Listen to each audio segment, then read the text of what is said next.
On a quiet evening in a suburban town, flashing red and blue lights tore through the calm. Two officers pulled over a black woman, accusing her of things she never did. Their words were sharp, their treatment degrading, and their assumption clear: she did not belong. What they didn't know was that their arrogance would cost them more than their badges. Within weeks, the very woman they mocked and manhandled would be seated high above them in court, gavel in hand, holding their fate in her grasp. This is the story of power, prejudice, and justice turning full circle. The story begins in a small American town where everyone knows everyone's business. Its streets are quiet, its shops small, and its traditions slow to change. Beneath the surface, though, a familiar pattern thrived: prejudice that often revealed itself in whispers, in sidelong glances, and at times in outright hostility. In this town lived Alicia Carter, a woman in her early 40s. She was intelligent, graceful, and carried herself with quiet dignity. Few people knew her outside of her professional circles, because Alicia valued her privacy and peace. What they did not realize was that Alicia was a newly appointed judge, one of the first black women ever to hold such a position in the county. Before the robe and gavel, Alicia had worked tirelessly as an attorney. She believed in fairness, in the law's power to protect, and in her community's ability to grow beyond old hatreds. But she also knew the reality: progress was slow, and the fight for justice often felt uphill. On an ordinary evening, Alicia drove home after visiting her mother. She took a familiar route, her favorite music low in the background, her mind replaying the day's cases and tomorrow's schedule.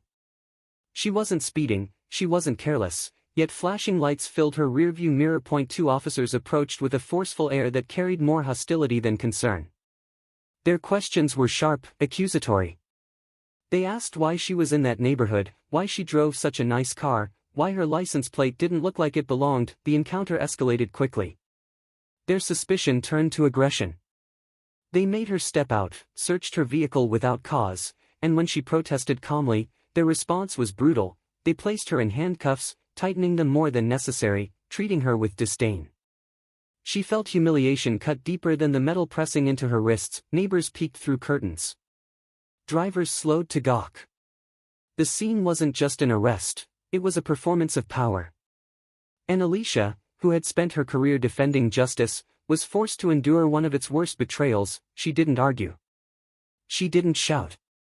She endured, because deep inside she knew something the officers did not. Her silence now would echo louder later. Word of the arrest spread through town. Rumors twisted the story. Some said Alicia must have done something wrong. After all, the police don't just arrest innocent people, right? Others whispered in disbelief, knowing her reputation, her integrity, her work. Alicia herself remained calm. She hired no media, made no noise. She followed the process, filed her complaint through proper channels, and trusted time to reveal the truth. The officers, however, boasted about the arrest among colleagues. They mocked her, referring to her as another one of those types who think they're above the law. Their arrogance ran unchecked, their paperwork sloppy, their report riddled with inconsistencies.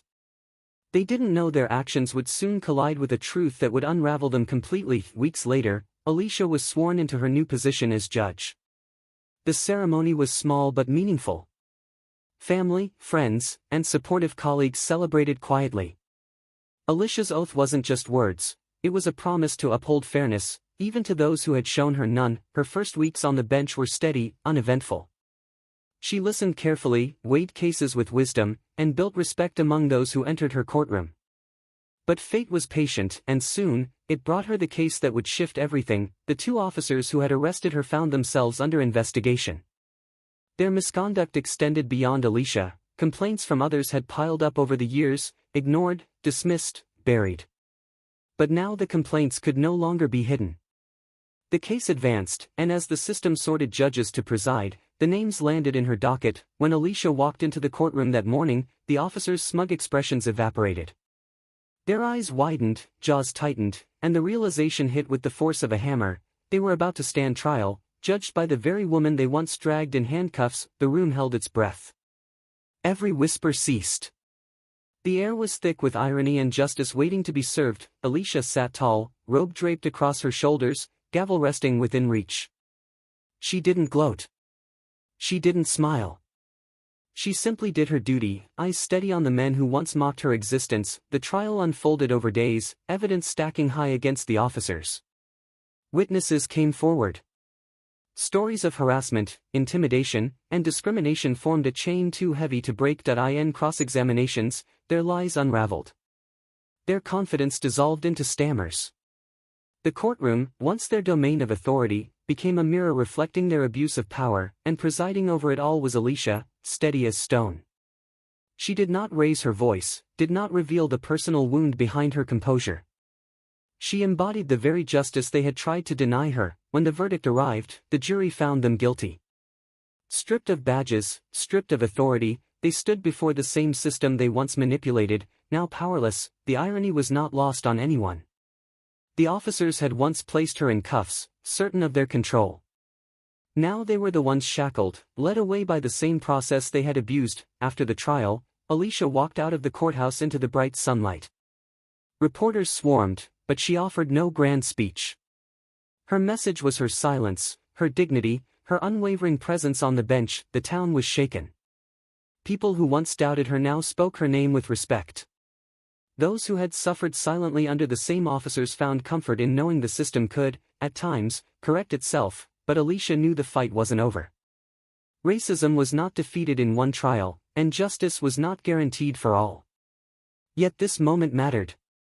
It was proof that truth, though delayed, could rise. She often thought back to that night, the humiliation, the weight of those cuffs. But she also remembered the look in their eyes when she first entered the courtroom, a look of men who realized too late that their prejudice had led to their downfall. And so the story ends not with revenge, but with justice. Not with bitterness, but with dignity. For those watching, one question remains: what happens when power is used to oppress, and the oppressed finally gain the power to hold it accountable? The answer, as Alicia proved, is that the scales of justice may tilt slowly, but they do tilt.